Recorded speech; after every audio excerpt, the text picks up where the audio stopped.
It is the 24th day of July 2023 and you're just in time for another edition of News Now. We have so much lined up for you on our bulletin this afternoon. Remember, you can always interact with us on our social media handles indicated at the bottom of your screen. Now, with that said, my name is Dennis Otieno. I trust you're doing well. Welcome to the broadcast. Now, on to our top story this afternoon. Kiminini Member of Parliament Didmas Baraza has asked the government institutions to arrest and file charges against Azimio la Umoja leader Raila Odinga for what he claims is causing the repression of the country's economy. Speaking during the launch of new classrooms in Kamusinde Primary School, the MP said Odinga has been interfering with the economy through destruction of Kenyan businesses and properties, and therefore he should be taken as an ordinary Kenyan in order to stop the protests. He has given a notice to the former Minister of Defense, Eugene Wamalwa, for trying to convince the Western Region residents to participate in the protests. Kuna vijana wengine huku Bungoma na wengine kutoka huko Trans Nzoia ambao wanaongozwa na Eugene Wamalwa. Sasa yeye anakaa anaona ati ndio faida ambayo atapatia sisi watu ya Bungoma. Atukutuambia sisi ati tuvae sufuria kwa kichwa.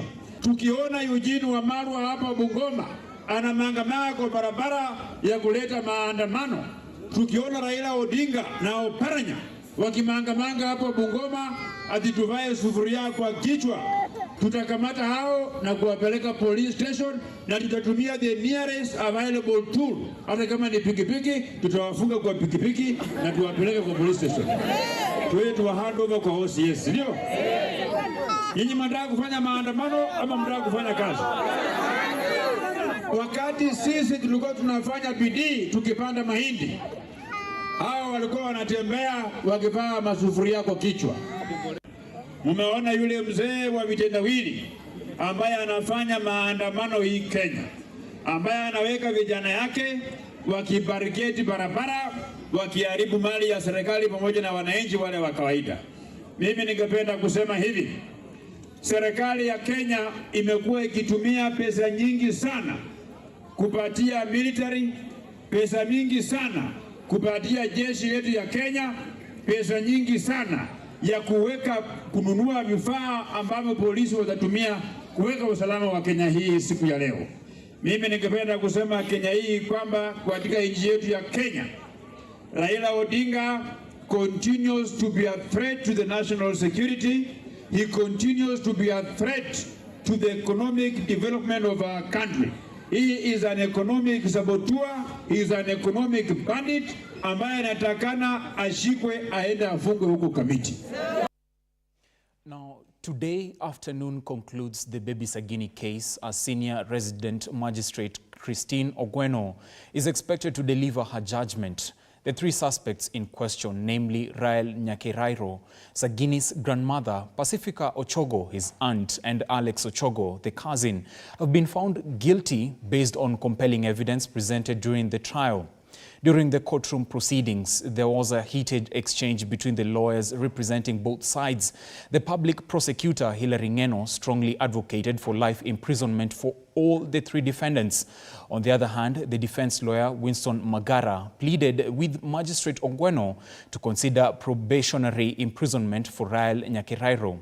The third respondent and Sagini's 8-year-old grandmother, citing her advanced age as a crucial factor to be taken into account. Now let's cross over to the court and listen in.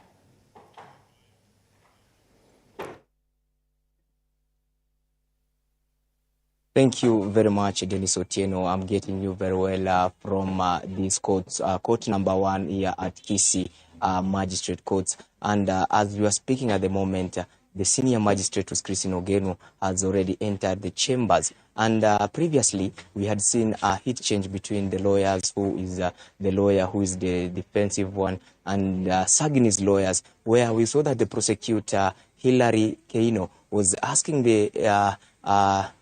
Christine Ogweno to not grant the three accused because they were found guilty on the 30th of June. He was asking Christine Ogweno to sentence them a life imprisonment. But we saw that Winston Magara, who is defending the three, asked Christine Ogweno to ask the third respondent, who is Sabebi Sagini's grandmother, to not be granted a life imprisonment because he's 80 years old, being that is too old, so that he may be able to be given a probation imprisonment. This is the matter that we have been following up since morning, and we have been promising you that we'll keep you up to speed and inform you to what judgment will be given. And as at the moment you are speaking right now, we are seeing that Christine Ogweno, who is the senior resident magistrate, has already entered the chambers, and this is a matter that has been of public interest. And as you can check from my behind, you can see that a lot of residents from Kisii and even Nyamira have arrived at this point, so that to make sure that all of them are able to get what is going to happen, to have a glimpse of the verdict that is going to be given this afternoon by the senior resident magistrate, who is Christine Ogweno. If you may allow me to stop at that point, so that I may be able to go back to the courts and give you a glimpse of what is happening and what judgment is going to be given any time from now. Back to you to studio, that is Dennis Otieno.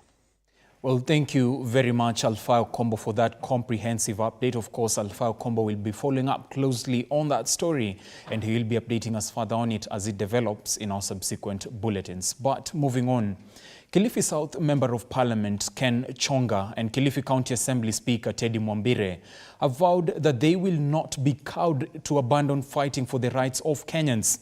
Speaking shortly after being released on a 50,000 shillings cash bail by the Mombasa Magistrate Court on Monday, the two leaders said that no amount of intimidation will stop them from defending Kenyans.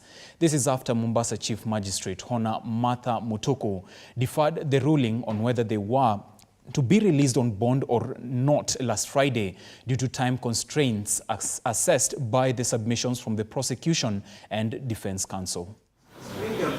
Kwa hivyo ningependa serikali ambayo iko kidogo elegeze mkono. Walituambia kwamba wamefunga kile kitabu cha wafungwa wa kisiasa, lakini kimefunguliwa, nimeregea tena kwa kile kitabu. Waambie kidogo wafunge na wajue kwamba katiba ambayo iko hairuhusu udhalimu ule ambao unaendelea, na hatutaogopa kwa njia yoyote ile. Asanteni. Wacha nihukumiwe kulingana na sheria, lakini nisikuhukumiwe kulingana na mapenzi ya mtu vile ambavyo anataka. Ya kwamba serikali ilifanya makosa kukiuka sheria iliyoko katika mujibu wa katiba, kuvuja maandamano ambayo yalikuwa hayana fujo, ambayo hayalikuwa watu wanaandamana bila silaha, na wakachukua hatua ya kuvuja yale maandamano. Hiyo ni kosa kubwa sana na ni ukiukaji wa sheria zilizo ndani ya katiba kulinganishana na kipengele cha 37 cha katiba yetu ya Kenya.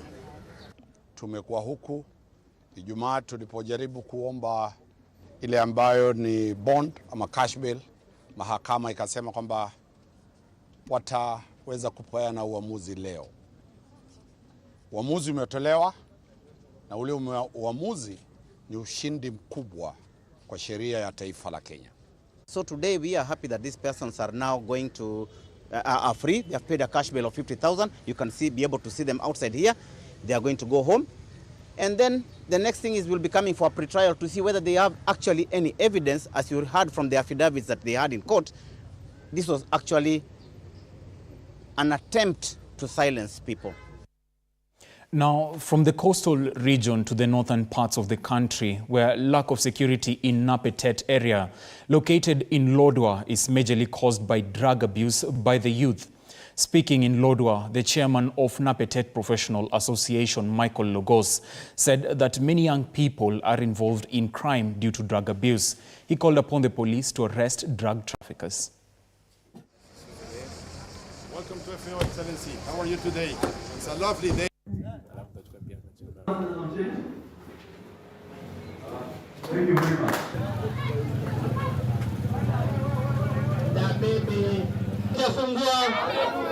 Kwa hivyo amesema maasla pia ni binadamu, si nyinyi ni binadamu. We are facing insecurity in Napetet. From the Kawalese that has the prosopis and the forest, now we have a number of unemployed people. Vijana wamejiingiza kwa dawa ya mihadarati. Vijana wetu hawana kazi. Now we live in Napetet, a state where that used to be very peaceful, an estate that now we don't sleep well. We have lost life recently, that all of us know. So it is my challenge to the police force of Lodwar that the insecurity in Napetet is becoming a thorn, that we need you to improve the security measures in Napetet. We cannot continue to lose more people while we have a police post in Lodwar. So it is my challenge to the police force, the insecurity sector, that please take Napetet as a concern that we are bringing to you, and we'll knock on your door and tell you what are the challenges that we are facing. Now, on that note, we do a short break, but don't go too far. We'll be right back with more news.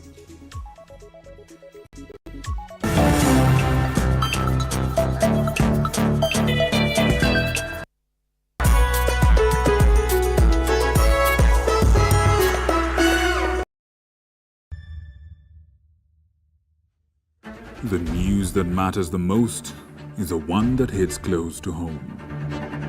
When disasters strike, we are there to inform you. When the bullets are flying, we tell you who's shooting and why. Reporting on your victories, your health, your money, your security, your past, present, and future. We are interested in telling the stories of creativity, hard work, and resilience that you are known for. That is our job. This is my job. My name is Victor Moyakane, and it's my honor to bring you this news this way every Thursday night on the home of Untold Stories.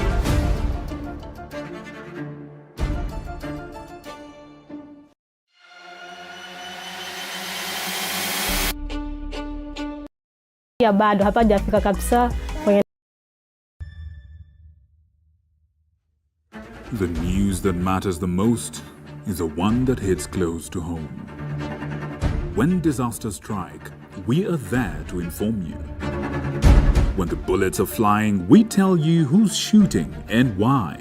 Reporting on your victories, your health, your money, your security, your past, present, and future. We are interested in telling the stories of creativity, hard work, and resilience that you are known for. That is our job. This is my job. My name is Victor Moyakane, and it's my honor to bring you this news this way every Thursday night on the home of Untold Stories.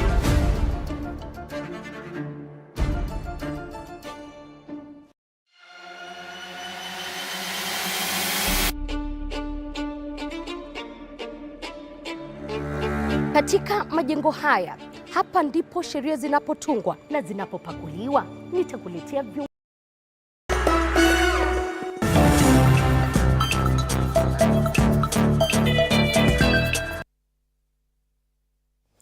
Welcome back. Thank you for staying with us. Now let's continue with the story that is currently ongoing in Kisii County. Now, today afternoon concludes the Baby Sagini case as Senior Resident Magistrate Christine Ogweno is expected to deliver her judgment. The three suspects in question, namely Rael Nyakeirairo, Sagini's grandmother, Pacifica Ochogo, his aunt, and Alex Ochogo, the cousin, have been found guilty based on compelling evidence presented during the trial. During the courtroom proceedings, there was a heated exchange between the lawyers representing both sides. The public prosecutor, Hilary Ngeno, strongly advocated for life imprisonment for all three defendants. On the other hand, the defense lawyer, Winston Magara, pleaded with Magistrate Ogweno to consider probationary imprisonment for Rael Nyakeirairo. The third respondent and Sagini's 80-year-old grandmother, citing her advanced age as a crucial factor to be taken into account. Now let's cross over to the Kisii court and listen to the live proceedings. Conduct in a just manner, deterrence to deter the offender from committing a similar offense subsequently, as well as to discourage other people from committing similar offenses. Rehabilitation to enable the offender reform from his criminal disposition and become a law-abiding person. restorative justice, to address the needs arising from criminal conduct such as loss and damages, community protection, to protect the community by incapacitating the offender, denunciation, to communicate the community's condemnation of the criminal conduct. The sentencing policy states at paragraph 4.2 that when carrying out sentencing, all these objectives are geared to in totality, and though in some instances some of the sentences may be in conflict. The policy also sets out the principles of sentencing as proportionality, equality, accountability, participation, respect for human rights, and adherence to domestic and international law. The prosecution submits that the offence herein calls for a sentence that is proportionate to the consequence of the offence, which is maim and total blindness. They call for a deterrent sentence considering the aggravating circumstances of this offence. This is to say that the offenders committed the offence using a dangerous weapon, inflicted serious physical and psychological effect upon the victim and the sister, as well as the key witness who had to watch the commission of the said offence. The offence also targeted a 3-year-old child who is a vulnerable person without any provocation. The offence having been committed by family members who abused their position of care and trust. Those are the live proceedings from Akisi Court, where the judge or the chief magistrate is yet to make a ruling regarding the case of baby Sagini. Our reporter Alpha Combo is following up closely on that story. He will be updating us further on it as it develops in our subsequent bulletins. But moving on. Deputy President Rigathi Gachagua has called for a relook at the existing financial systems in the agricultural sector, saying that they were disadvantageous to African countries. While addressing a high-level session on financing food systems during the ongoing United Nations Food Systems Summit +2 in Rome, Italy on Monday, the Deputy President said the continent continues to face challenges in agricultural production, calling for favorable funding systems for the sector. Our very sound strategy to re-engineer food systems financing. And our administration was elected last year, and we have changed the entire strategy by putting money at the bottom of the pyramid through the bottom-up economic transformation agenda. We have embraced financial inclusivity by creating a 10 billion Kenya shillings fund for the Hustler Nation. The Hustler Nation are the ordinary people who are the majority in terms of food production. There before, there has been a great challenge in accessing affordable credit to enable farmers to buy inputs and to buy the right certified seeds. As a result of that financial inclusivity to the people at the bottom of the pyramid, many farmers are able now to produce food.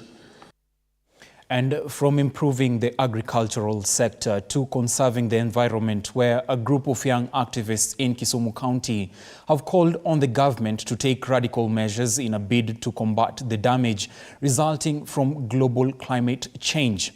Speaking in Kisumu City after participating in environmental cleanup activities in some areas in the city, the young activists led by Clive Donnelly have called on the government to initiate more measures ensuring that the use of toxic energy is reduced, saying it contributes greatly to environmental pollution.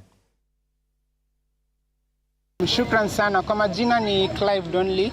Mimi ni mwanaharakati wa mazingira. Unavyoona kikundi hiki ni vijana na pia wazazi ambao pia ni wanaharakati. Na tuko hapa katika CBD Kisumu County kuadhimisha sikukuu ya Climate Emergency Day. Tumeweza kutembea kutoka katika Ziwa Victoria, Dunga Beach, hadi hapa katika ukumbi wa CBD kufanya uadhimisho na pia kufanya ile sensitization. Hivi sasa unavyoona nimebeba climate clock kuashiria ile urgency ambayo tunahitaji katika kupunguza uchafuzi wa hali hewa na pia kupunguza ile uchafuzi. Interior Cabinet Secretary Kithure Kindiki has called out leaders saying that they are not above the law and the government will not sit and watch them burn the country.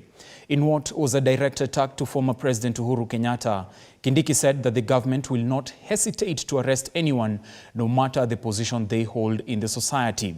Kindiki was speaking during his visit to assess the ongoing joint operation between the National Police Service and the Kenya Defence Forces in Baringo South constituency.